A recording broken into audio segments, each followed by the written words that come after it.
Todos acharam? Apocalipse capítulo 20, nós iremos ler todo o capítulo, os 15 versículos. Eu irei dizer, essa é a palavra do Senhor, na final da leitura. Todos que creem respondam com amém. Nós iremos orar mais uma vez, invocando a presença de Deus. Apocalipse capítulo 20, diz assim: Vi descer do céu um anjo com a chave do abismo e uma grande corrente na mão. Ele prendeu o dragão, a antiga serpente, que é o diabo e Satanás, e o amarrou por 1000 anos. Lançou-o no abismo, onde fechou e pôs os selos sobre ele, para que não enganasse mais as nações, até que os 1000 anos se completassem. Depois disso, é necessário que ele seja solto por um pouco de tempo. Então vi alguns tronos, e foi dado o poder de julgar aos que neles se assentaram. E vi a alma dos que foram degolados por causa do testemunho de Jesus e da palavra de Deus, os que não adoraram a besta nem a sua imagem, e não receberam o sinal na testa nem nas mãos. Eles reviveram e reinaram com Cristo durante 1000 anos. Mas os outros mortos não reviveram até que se completassem os 1000 anos. Essa é a primeira ressurreição. Bem-aventurado e santo é o que participa da primeira ressurreição. A segunda morte não tem poder sobre eles, mas serão sacerdotes de Deus e de Cristo e reinarão com ele durante esses 1000 anos. Quando se completarem os 1000 anos, Satanás será solto da prisão e sairá para enganar as nações que estão nos 4 cantos da terra, Gog e Magog, cujo número é como a areia do mar, a fim de ajuntá-los para a guerra. Elas subirão por toda a extensão da terra e cercarão o acampamento dos santos e a cidade amada, mas desceu fogo do céu e as devorou.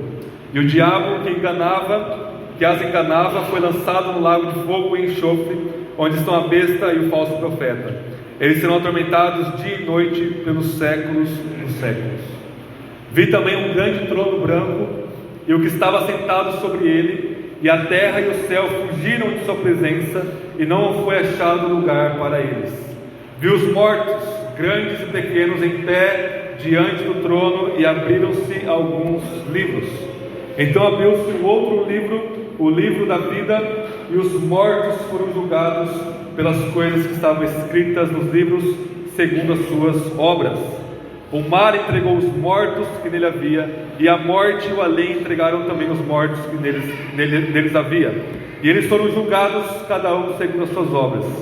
A morte e o inferno foram jogados no lago de fogo. Esta é a segunda morte, o lago de fogo. E todo aquele que não se achou escrito no livro da vida foi jogado no lago de fogo. Essa é a palavra de Deus. Amém? Vamos orar mais uma vez?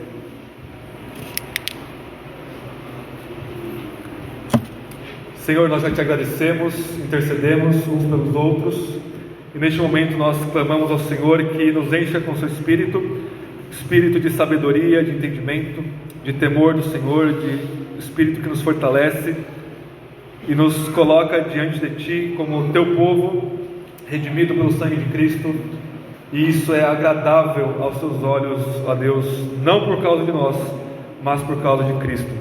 E o Espírito que habitou e habita plenamente em Jesus Cristo e habita também em nós, ilumine nossos olhos para que possamos entender a sua palavra assim como ela é. Santifique nossas afeições para que possamos amar a sua palavra e através dela amar o Senhor acima de todas as coisas e o nosso próximo como a nós mesmos. E conceda o seu poder, ó Deus, a nossa vontade e a tudo que nós somos, para que possamos não apenas entender e ouvir a sua palavra, mas praticá-la, vivê-la, proclamá-la a todas as pessoas. É o que nós te pedimos, em nome de Jesus, o Senhor. Amém e amém. Irmãos, essa passagem é famosíssima por tratar do milênio, esses 1000 anos, onde, no primeiro momento, o diabo é preso, o João vê a alma dos que foram mortos, reinando com Cristo por 1000 anos, depois o diabo é solto, e aí nós temos o julgamento final. E vocês sabem, pelo menos os membros da nossa igreja sabem, que na história da igreja nós temos 13 interpretações diferentes sobre ela, sobre essa passagem, e cada uma dessas interpretações tem muitas variações. Uma delas se chama pré-milenismo, que é a leitura que vai dizer que essa linguagem aqui ela é literal, então de alguma forma Jesus vai voltar a reinar por 1000 anos aqui nessa terra, ainda que existem variações disso. Depois o diabo vai ser solto de novo e aí vem o julgamento final. Então o pré-milenismo é a leitura que vai colocar para nós uma leitura literal do texto. As outras duas escolas, o amilenismo e o pós-milenismo, vão ler isso como uma forma simbólica. O pós-milenismo vai dizer que isso aqui é para o futuro, onde vai ter um grande avivamento no mundo da igreja, ou seja, o diabo é preso, significa esse grande avivamento, e a igreja cresce e de alguma forma domina a cultura humana, o mundo humano, e no fim disso Jesus volta para coroar esse avivamento destes 1000 anos, simbólico, uma grande extensão de tempo. Estou simplificando demasiadamente, isso aqui não é uma escola bíblica, é uma pregação só para nós contextualizarmos dentro da história da igreja essas três posições. O amilenismo é a majoritária aqui na nossa igreja, pelo menos. São as interpretações que se colocam diante de nós. Nenhuma delas é herética, você não se torna herege por acreditar em uma ou outra. Elas são possibilidades que a igreja vem colocando para nós ao longo desses 2000 anos de leitura dessa passagem, que não é fácil, ela tem as suas implicações, as suas coisas trincadas nela que tornam talvez um pouco difícil a leitura, mas eu espero que o Espírito nos capacite a dar clareza a essa passagem. Eu não acredito que João foi críptico aqui, ou que ele foi escondido, que ele colocou um mistério que ninguém conhece aqui. Eu acredito que tudo que foi escrito para Apocalipse foi escrito primeiro para aquelas 7 igrejas de Apocalipse 2 e 3 lá na Ásia Menor, e portanto tudo que João escreve é para que essas igrejas, compostas de pessoas simples como nós, possam entender qual é a mensagem de Apocalipse. Cristo Jesus, que morreu e ressuscitou por nós, triunfa e governa sobre todas as coisas, toda a história, todos os eventos da história, quer seja tragédia, quer seja salvação, tudo está debaixo do controle desse homem que é Deus, que é Cristo Jesus, e que a igreja, por estar unida a Ele, participa do triunfo de Cristo sobre o pecado, a morte, o diabo e seus demônios. Então o texto é dividido conforme está o parágrafo assim. Nós vamos ver 3 coisas sobre Apocalipse 20. Nós vamos ver o que significa Satanás ser amarrado, depois o que significa ele ser solto nesses 1000 anos, verso 1 ao 6, depois verso 7 ao 10, e depois verso 11 ao 15. João coloca para nós de novo, por mais de uma vez ele colocou em Apocalipse a cena do julgamento final, seguindo a sequência aí das visões. Então vamos ler o texto, irmãos, de novo. Apocalipse 20, vamos devagar, palavra por palavra aqui, verso por verso de Apocalipse. Capítulo 20, verso 1 diz assim: Vi descer do céu um anjo com a chave do abismo e uma grande corrente na mão. Ele prendeu o dragão, a antiga serpente, que é o diabo e Satanás, e o amarrou por 1000 anos. Agora, por que nós cremos que isso aqui não é literal? Isso aqui é simbólico, meus irmãos e irmãs. E o que significa, qual que é a referencialidade desse símbolo que está colocando aqui para nós? Primeiro, todo o livro de Apocalipse é simbólico, é majoritariamente simbólico. A literatura apocalíptica, enquanto gênero literário, é comunicação de verdade por símbolos. A gente está vendo então que o teor de Apocalipse 1 ao 22, todo o livro é simbólico em sua essência, enquanto João, pensando em como comunicar suas visões, ele escolheu o gênero apocalíptico para mostrar através de símbolos, e a maioria dos símbolos vem do Antigo Testamento, comunicando verdades eternas para nós sobre o Evangelho do nosso Senhor Jesus. E também, irmãos, toda essa passagem de Apocalipse 20, ela é altamente simbólica. Nós temos um anjo com a chave do abismo, não é uma chave como a que nós temos aqui no nosso carro, da nossa casa, é algo simbólico. Ele está com uma corrente na mão, também é algo simbólico. Não tem uma corrente literal, física, visível, que ele amarra o diabo de alguma certa forma. Não, toda a linguagem que o diabo é chamado de dragão e serpente, para lembrar Gênesis, para lembrar Isaías, toda a carga que João está comunicando para nós aqui, ela é altamente simbólica. E os 1000 anos, meus irmãos e irmãs, ele sempre aparece no Antigo Testamento de uma forma simbólica, mesmo em literatura não apocalíptica, para falar de um grande período de tempo. Lá em Êxodo, nas leis, Deus fala assim: olha, aqueles que me obedecem eu abençoo até a terceira e quarta geração, porque eu sou compassivo, mas aqueles que quebram a minha aliança eu amaldiçoo até a 1000ª geração, ou alguma coisa nesse sentido. Ou seja, você não vai contar 1000 gerações e dizer, não, agora a maldição de Deus ou a bênção de Deus não está sobre nós. Não, Moisés está colocando para nós que por um longo período de tempo, se você desobedecer a ele, é muito provável que os seus filhos, seus netos, a sua descendência também não obedecerão ao Senhor, porque você está quebrando a sua aliança. Os salmos dizem assim: um dia para Deus é como 1000 anos, 1000 anos é como um dia. Isso é obviamente simbólico, não é como se Deus estivesse contando, não, passou agora 24 horas no relógio humano, agora literalmente passou 1000 anos para mim, ou não, passou 1000 anos para mim, agora passou 24 horas, não. O que o salmista está colocando para nós, de forma simbólica, é um curto período de tempo para Deus, é a mesma coisa que um longo período de tempo. Você pode dizer, um segundo para Deus é como se fosse milhões de anos, porque Ele está acima do tempo, acima do espaço, e para Ele o tempo é a sua criatura, e um segundo para Deus, um dia, 1000 anos, uma semana, 10 milhões de anos, é a mesma coisa, está tudo diante dele, toda a linearidade do tempo, porque Ele está acima do tempo, Ele é eterno, Ele que criou todo o tempo. E no livro de Apocalipse, meus irmãos e irmãs, João usa o número 1000 com seus múltiplos de forma simbólica. Lá em Apocalipse 7, quando ele vê a grande multidão da igreja celebrando a Deus e selada com proteção, ele diz que são 144 mil.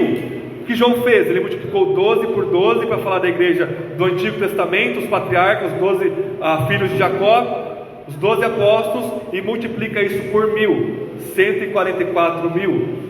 E aí depois o que ele diz? Que esse 144 mil é uma multidão tão grande que ninguém consegue contar. Ou seja, João está o tempo todo usando os números de forma simbólica, e ele já usou múltiplos de 1000 para falar de forma simbólica. Então aqui, quando ele usa 1000, ele também está falando de forma simbólica de um longo período de tempo. O que equivale, a gente vai ver daqui a pouco, a 3 anos e meio, ou a 1200 e não sei quantos dias, ou a 1 ano e meio, a 18 meses, por aí vai, 42 meses, né? 3 anos e meio. João está usando essas marcações de tempo para comunicar para nós um longo período de tempo onde vai acontecer algumas coisas. E a grande pergunta é: quando então que começa esses 1000 anos simbólicos que João está colocando para nós aqui? Ou em outras palavras, quando que o diabo é amarrado? A gente leu em Lucas capítulo 11, Jesus usando o mesmo verbo amarrar. Ele diz assim: olha, o valente, o homem forte, ele está ali com as suas armas, defendendo a sua casa, defendendo o seu reino, defendendo suas posses, até que chegue alguém mais forte do que ele, até que chegue alguém mais valente do que ele, o vence, o amarra, pega os seus bens e distribui para quem ele quiser. Obviamente, no contexto ali da blasfêmia dos fariseus sobre o diabo, Jesus e o Espírito Santo, o homem forte é o diabo. Então o diabo estava lá vigilante, com todas as suas armas, com todo o seu arsenal, com todo o seu exército de demônios. Ele estava vigiando a sua casa. E o diabo, antes de Jesus, ele tinha uma legalidade que Deus deu para ele sobre muitas coisas, que a gente vai ver daqui a pouquinho. E ele estava lá, até que veio alguém mais forte do que ele, mais valente, um homem mais poderoso, Jesus Cristo, vence o diabo na cruz, o amarra e distribui os seus bens como bem lhe apraza. Jesus, ele é o conquistador do diabo, e ele estrucida o diabo na cruz. Na cruz, o diabo é amarrado. O que significa amarrar? Amarrar é uma forma simbólica de dizer que, em certo sentido, algumas ações do diabo estão restringidas por Jesus. É por isso que Lutero, 500 anos atrás, disse que o diabo é um cachorrinho, é um cão, cuja corrente está com uma coleira e a ponta dessa coleira está na mão de Cristo. o diabo está debaixo da autoridade do Cristo ressurreto, e ele está amarrado, está limitado em certo sentido. E a grande pergunta é: em que sentido o diabo está amarrado? O próprio texto responde. Vamos ver, verso 3: lançou-o no abismo, onde fechou e pôs um selo sobre ele, para que não enganasse mais as nações, até que os 1000 anos se completassem. Depois disso é necessário que ele seja solto por um pouco de tempo.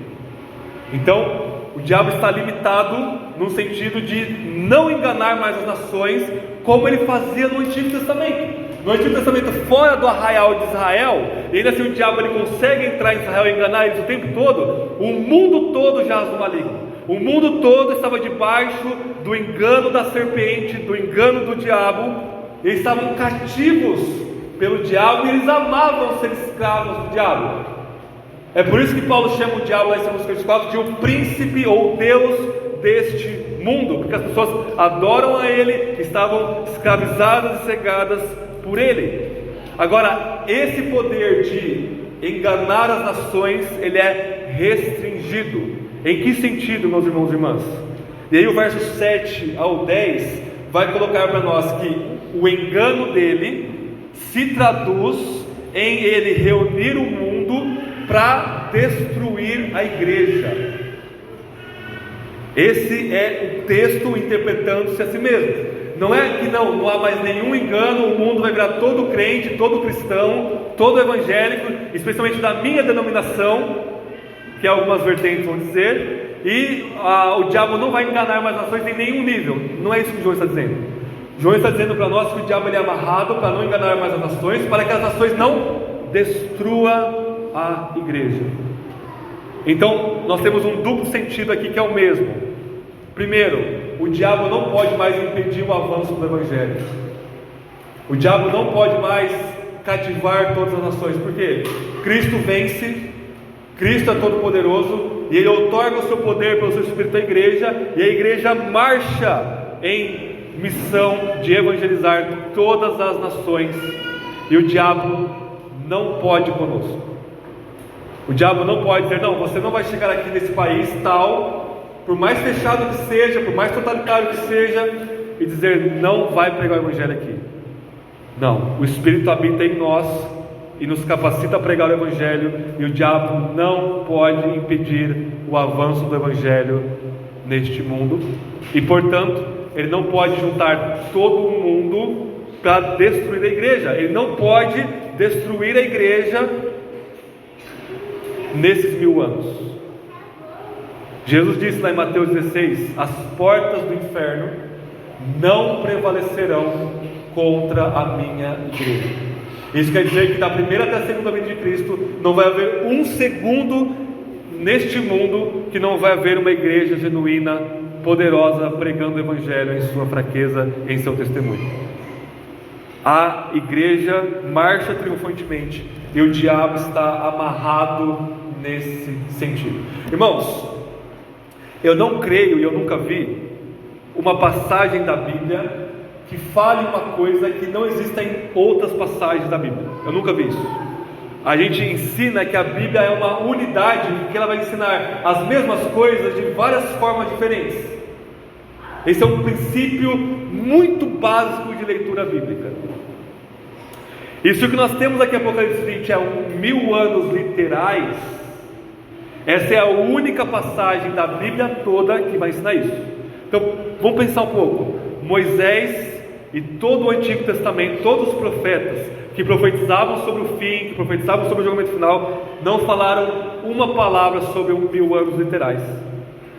Jesus, que falou sobre o fim dos tempos muitas vezes, não falou uma palavra sobre 1000 anos literais, que se for literal é uma coisa muito importante. Vão ser 1000 anos literais de alguma forma aqui nessa terra com Cristo, depois já vai ser solto.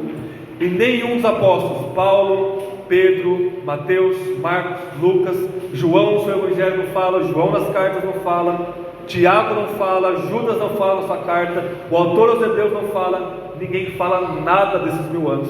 E aí de repente, no penúltimo, antepenúltimo capítulo da Bíblia, João fala que uma coisa muito extraordinária: 1000 anos literais vão seguir aí a vinda de Cristo, e depois o diabo vai ser solto. Então a gente vai ficar lá contando, não, 999 anos, daqui 1 ano o diabo vai ser solto, vamos ficar esperto aqui, vai ser por pouco tempo, depois ele volta. Irmãos, isso é muito folclórico, ao meu ver. Mas se por outro lado, João está ensinando para nós que entre a primeira e segunda vinda de Cristo, nesse milênio, nesse longo período de tempo, o diabo é amarrado para não destruir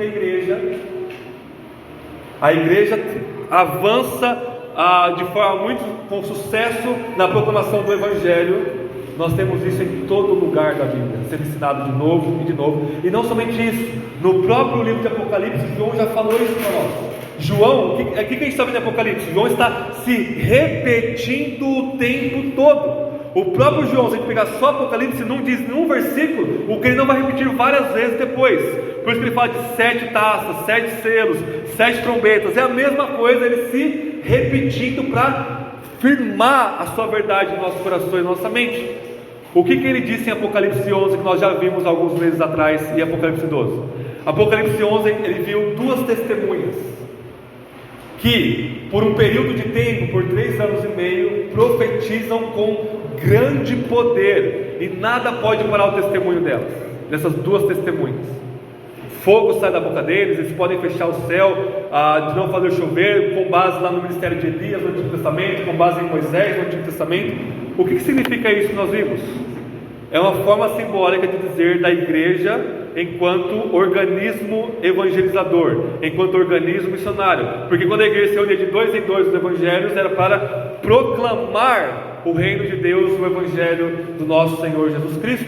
Então a igreja, durante a primeira e a segunda vinda de Cristo, vai pregar o evangelho com poder, e esse poder é tão grande que é maior do que o do diabo, porque é o poder do Espírito Santo em nossas vidas. E aí o que diz Apocalipse 11? Quando encerrar o testemunho, quando o testemunho se completar, a besta, poder do diabo, vai se levantar, vai juntar todo mundo contra a igreja e vai vencê-la por um curto período de tempo, período mínimo de tempo. Ou seja, não é que a igreja vai deixar de existir, mas a igreja, enquanto corpo missionário, enquanto testemunho público do evangelho, antes de Jesus voltar, vai cessar por causa da intensificação absoluta da aparição do anticristo. Que por sinal, Paulo vai dizer em 2 Tessalonicenses que o anticristo já está no mundo, mas tem alguma coisa retendo ele. É a mesma coisa de Apocalipse 20. O diabo está sendo retido pelo anjo aqui, ou seja, para não destruir a igreja. Nesse sentido, quando essa instituição for tirada, ele vai se voltar violentamente contra nós, porque o seu tempo é minúsculo. Alguns momentos apenas de triunfo que ele vai ter, aparentemente. E Apocalipse fala que no final desse curto período de tempo que a besta vence a igreja quando testemunha, a igreja vai se levantar triunfantemente, ressuscitar dos mortos, e o fim virá. E aí João muda, ele vai repetir de novo Apocalipse 11, ele muda para Apocalipse 12, ele vê a mulher, que é a igreja do Antigo e Novo Testamento, ela dá a luz ao menino, que é Jesus. E aí aparece o dragão vermelho, que é o diabo simbolicamente retratado, para devorar o menino, não consegue, para devorar a mulher, a igreja, ele não consegue. Ou seja, o diabo, como dragão, está diante da mulher, muito mais poderoso do que com ela, com a boca aberta, e ele não consegue abocanhar a mulher. Ou seja, ele está restringido, ele está segurado, ele está amarrado nesse sentido. E o que termina esse parágrafo do Apocalipse 12? Só para nós lembrarmos que a gente já viu tudo isso. Diz que os santos, a igreja, triunfam sobre o dragão pelo sangue de Cristo, e o diabo, a partir do momento da morte de Cristo e sua ressurreição, ele é expulso do céu, ele cai do céu aqui na terra. O que isso significa? Que antes no Antigo Testamento ele tinha liberdade de ir até Deus e acusar a igreja do Antigo Testamento. Como é possível Davi, Salomão, Moisés, Abraão ser homens do Senhor, se eles são tão pecadores? Só que quando Cristo morre por nós, todos os salvos do Antigo e do Novo Testamento, não há mais uma palavra de julgamento do diabo para nós. ele perde esse acesso, ele perde essa legalidade de acusador, e ele é lançado na terra, assim como aquele lançado no abismo. Formas diferentes de dizer a mesma coisa. Ele é lançado, ele perde muito poder, ele não pode mais enganar as nações. A Cristo agora, como o homem, é o rei de todas as coisas, e o diabo aqui está preso, está amarrado, está limitado. Ele não pode com a igreja enquanto corpo missionário do Evangelho. Qual que é a implicação disso para nós, irmãos e irmãs? Isso nos deve dar coragem e ousadia para nós pregarmos o Evangelho. É esse o efeito que João quer que aquelas 7 igrejas da Ásia Menor entendam. João está exilado na ilha de Patmos, ele está preso lá. E como nós lemos em 2 Timóteo capítulo 2, Paulo, nas suas últimas palavras, diz assim: lembra-te de Jesus Cristo, ressurreto dos mortos, e do Evangelho que eu prego, que é Jesus. E eu estou preso por causa desse Evangelho, Timóteo. Mas Paulo diz: a palavra de Deus não está presa.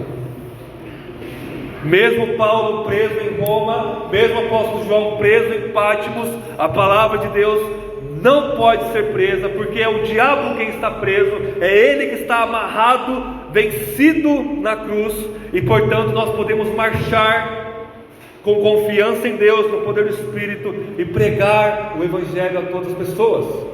Sabe aquela pessoa que você conhece, seu pai, sua mãe, seu vizinho, seu amigo, seu filho, que parece estar cativo do diabo? Você vê, não tem mais jeito para ele. Não vou pregar mais o Evangelho para ele, porque ele está tão cativo pelo pecado, pelo diabo, que não tem mais jeito. Você está ignorando o triunfo de Cristo sobre isso. Ele está cativo do diabo como qualquer outra pessoa, como talvez alguém aqui esteja, como o maior religioso do mundo possa estar. Mas o Evangelho não está preso. Spurgeon vai dizer que nós não defendemos o Evangelho em um certo sentido. O Evangelho é um leão. A gente apenas abre a jaula e o leão vai e destroça a sua vítima. O Evangelho vem, nos mata e nos ressuscita em Cristo Jesus. Basta o quê? Testemunhar. Basta falar com fé, com ousadia, em oração. E se aquela pessoa é uma eleita, o Evangelho vai quebrar essas algemas dela e ela vai ser salva. Nós podemos triunfantemente, com toda a humildade, amor e serviço cruciforme do mundo, pregar o Evangelho, porque o diabo está preso neste sentido específico de não poder parar-nos de alcançar as nações para a glória de Deus.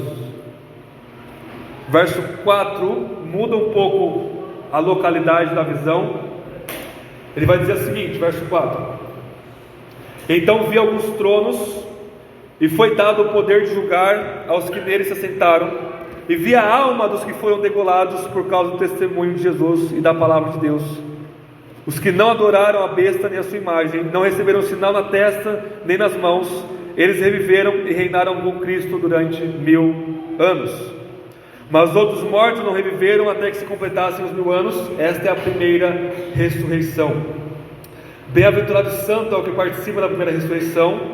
A segunda morte não tem poder sobre eles, mas serão sacerdotes de Deus e de Cristo, e reinarão com ele durante os 1000 anos. Deixa eu explicar isso para nós, irmãos. As primeiras leituras que nós temos dessa passagem vão ter uma leitura, nós falamos de forma um pouco anacrônica, de pré-milenista. Justino Marte no século II, Irineu de Lyon no século II, eles vão entender os 1000 anos como literais. Por quê? Porque eles entendiam que os 7 dias da criação vão se repetir na história em termos de 1000 anos. Então, se Deus criou todas as coisas em 6 dias, quer dizer que o mundo vai durar 6.000 anos. No 7º dia Deus descansou, então vai ter mais um dia de 1000 anos, que é o milênio, e depois todas as coisas serão consumadas por Cristo. O problema é que nenhuma passagem da Bíblia toda fala que o padrão dos 7 dias da criação vai se repetir com 1000 anos depois. Isso é uma inferência deles. Mas, irmãos, a partir do ano 350 até o ano 700, a visão majoritária da igreja é essa nossa que a gente está expondo aqui, que é uma forma simbólica de ver durante todo o período da igreja pastor chamado Ticônio, o pai da igreja, ele começa a ler dessa forma, e no ano 400 ele publica um livro mostrando que os 1000 anos são simbólicos, referentes à primeira e segunda vinda de Cristo, e o período entre elas. E Agostinho de Hipona, que é o maior dos teólogos dos primeiros séculos, no começo ele vai concordar com Justino Irineu, ele era pré-milenista entre aspas, mas depois que ele deu Ticônio, ele muda de ideia e ele começa a ensinar que o milênio ele é simbólico. E Agostinho vai dizer que Apocalipse 20, do 4 ao 6, vai falar da igreja enquanto aqui na terra nós somos ressuscitados espiritualmente, essa é a primeira ressurreição, e nós reinamos com Cristo durante esses 1000 anos por meio do Evangelho. Irmãos, isso é verdade, mas não é o que o texto está dizendo. Bem, porque se a gente olhar para a igreja na perspectiva daqui da terra, de fato nós já ressuscitamos dentre os mortos, espiritualmente falando. Efésios 2 vai dizer que nós estávamos mortos nos nossos pecados, mas Deus nos ressuscitou com Cristo. E Paulo vai falar assim: e nós já estamos assentados nas regiões celestiais, reinando com Cristo. Que significa que a igreja já reina com Cristo neste mundo, de uma forma cruciforme, moldada pela cruz, pelo amor sacrificial e pelo serviço. Isso é uma verdade da palavra de Deus. Só que, especificamente aqui, irmãos, João está falando da igreja no céu, ok? Porque ele vai dizer o seguinte, verso 4: eu vi alguns tronos, e foi dado o poder de julgar os que estavam sentados nele, e vi a alma dos que foram mortos, degolados por causa de Cristo, e ele viu a alma dos que testemunharam sobre Jesus e que não adoraram o diabo e a besta nesse sentido.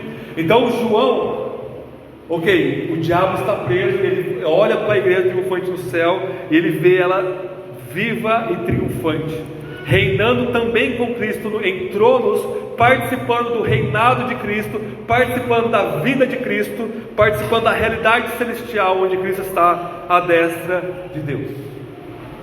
E o que ele vai dizer para nós é que existe uma primeira ressurreição e segunda ressurreição. Primeira coisa que precisa notar: essa é a única passagem da Bíblia que nós temos a expressão primeira ressurreição, segunda ressurreição, primeira morte e segunda morte.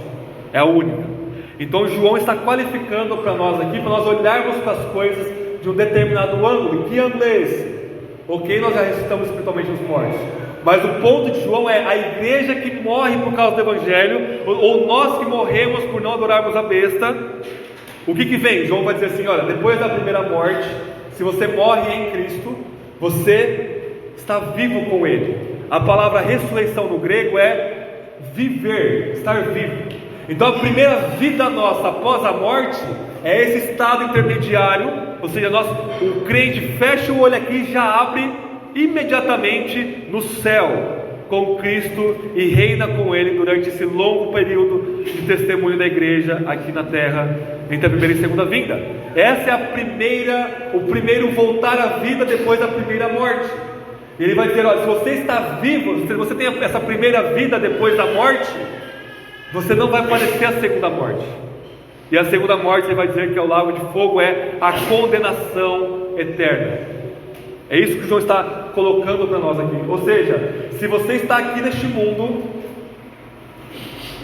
vivendo para Cristo, testemunhando o Evangelho de Cristo, sofrendo por Cristo neste mundo, a morte vai te encontrar, você vai morrer, a não ser que você seja a geração antes de Cristo voltar, mas a morte vai te encontrar, mas ela não é a palavra final, porque você vai ter a primeira ressurreição, você vai estar vivo, reinando com Cristo, sentado em trono, que é uma forma simbólica de dizer que você está reinando com Ele durante todo esse período. Você não vai estar dormindo, você não vai deixar de existir, não, você vai estar consciente com a sua alma na presença imediata de Cristo e de Deus e dos anjos, reinando com Ele no céu por esses 1000 anos.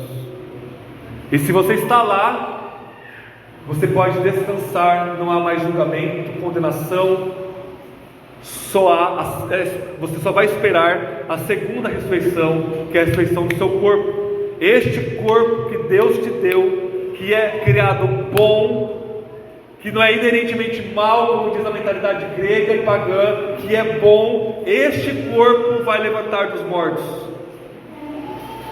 E a nossa alma perfeita que reina com Cristo vai ser unida de novo ao nosso corpo perfeito, glorificado e ressuscitado, e nós reinaremos com Cristo de fato por toda a eternidade nessa criação restaurada.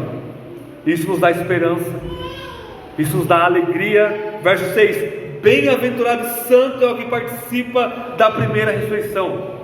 Você é mais do que feliz se você morre e sofre pelo testemunho do Evangelho. A segunda morte não tem poder sobre eles, mas serão sacerdotes de Deus de Cristo e reinarão durante todo o período extenso de tempo que a igreja aqui ainda está sofrendo e pregando o Evangelho para todas as nações.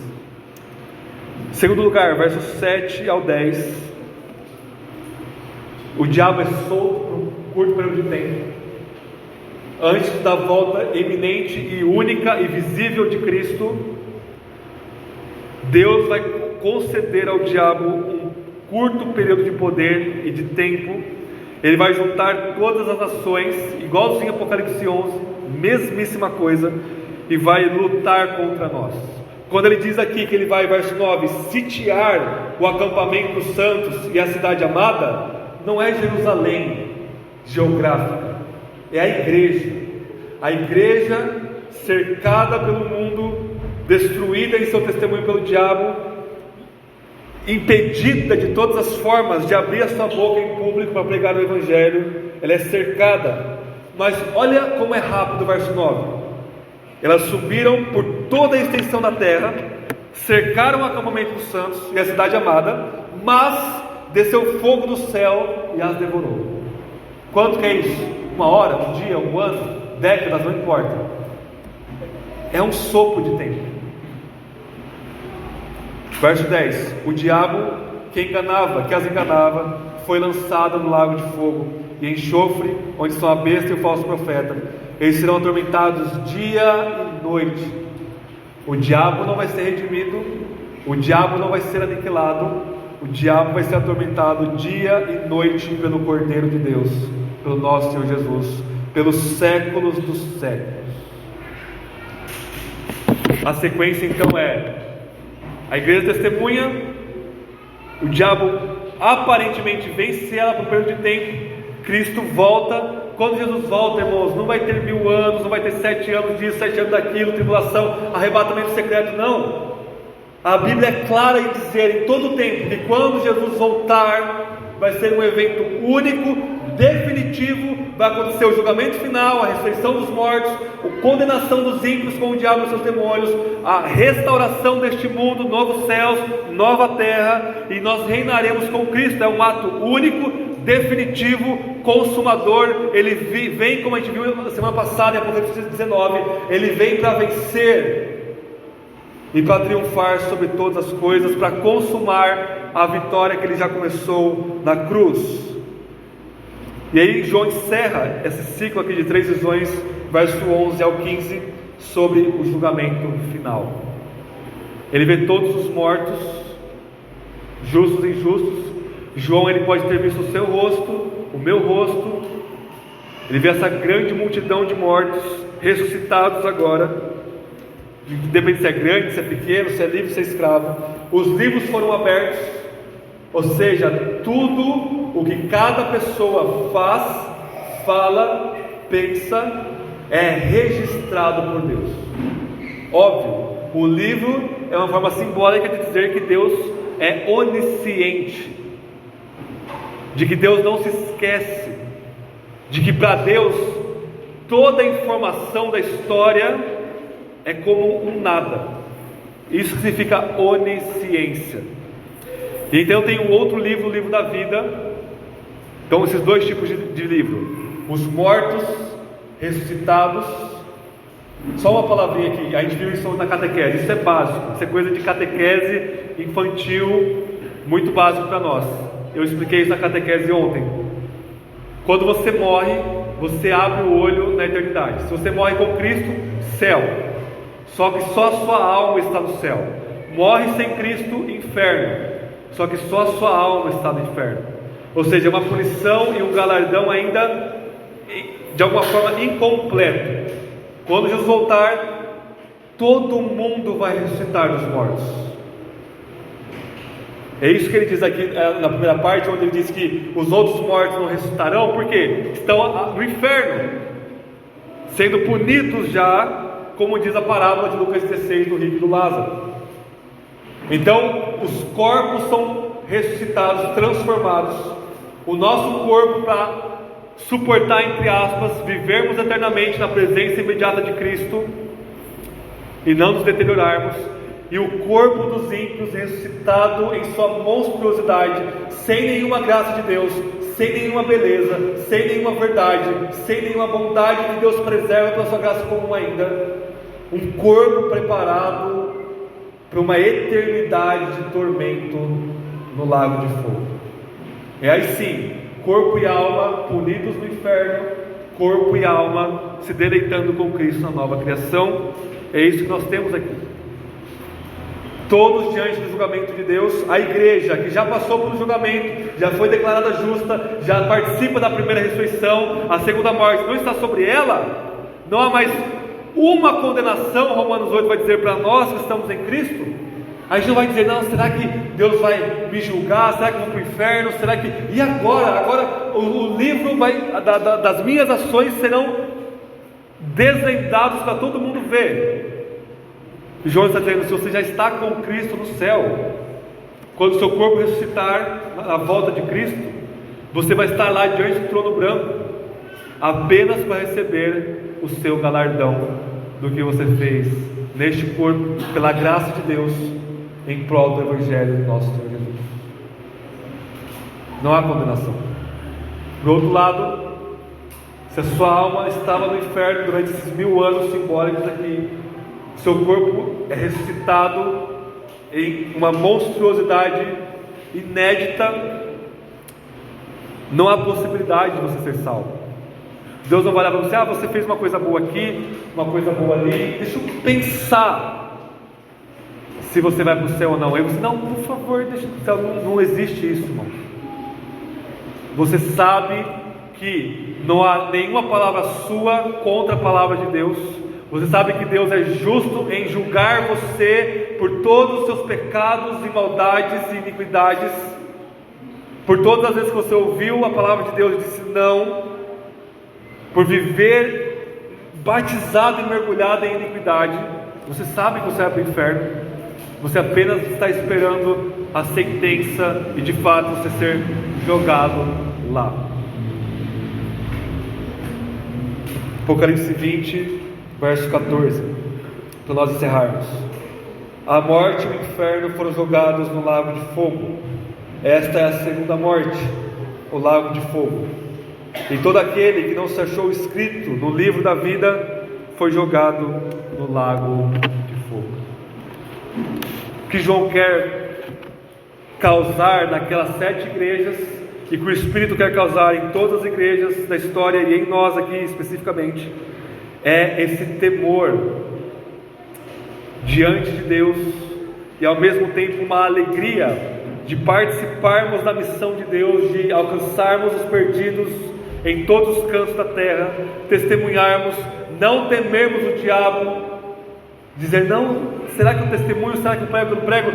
Pregue a palavra, a tempo e a fora de tempo, porque é o diabo que está preso, a palavra de Deus não está. Nós somos escravos de Cristo e Ele nos ordena a pregarmos o Evangelho, a testemunharmos dentro da igreja, fora da igreja, de forma santa, saudável, bíblica, o Evangelho do nosso Senhor. Porque haverá o dia em que Deus julgará todas as pessoas pelo homem que Ele ressuscitou dos mortos, nosso Senhor Jesus. A comparação é incomparável, para assim dizer. O galardão que você vai receber por apenas pela fé, viver para Cristo, isso é uma graça de Deus, ou viver para você mesmo, uma vida miserável, inútil, vazia, podre, se maquiando de esperanças, enganando-se a si mesmo, gastando dinheiro, comprando coisas, adorando o diabo adorando o pecado, você sabe que você merece o lago de fogo, e é para lá que você vai. Não é causar medinho em vocês, a gente não precisa disso, é apenas o que vai acontecer, de forma simples. Jesus volta, acabou.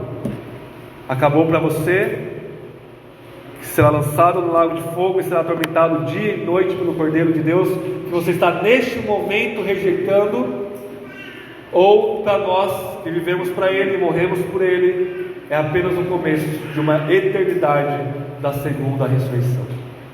Amém? Vamos orar e participar da ceia do Senhor.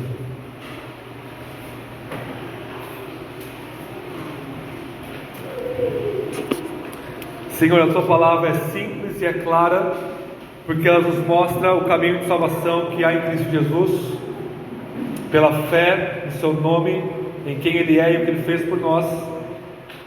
É nós que inventamos muitas artimanhas para distorcermos a Sua palavra. Te louvamos pelo Seu Espírito que nos dá clareza, nos dá humildade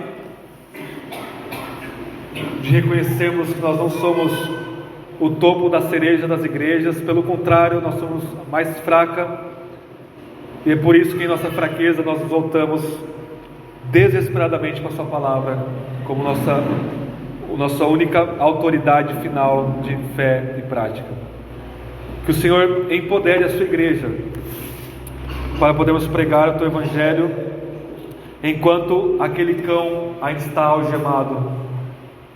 E no momento que ele for liberto, que o Senhor capacite a Sua igreja que estará aqui, ó Deus, a morrer pelo Evangelho de forma alegre, porque Cristo já venceu a morte.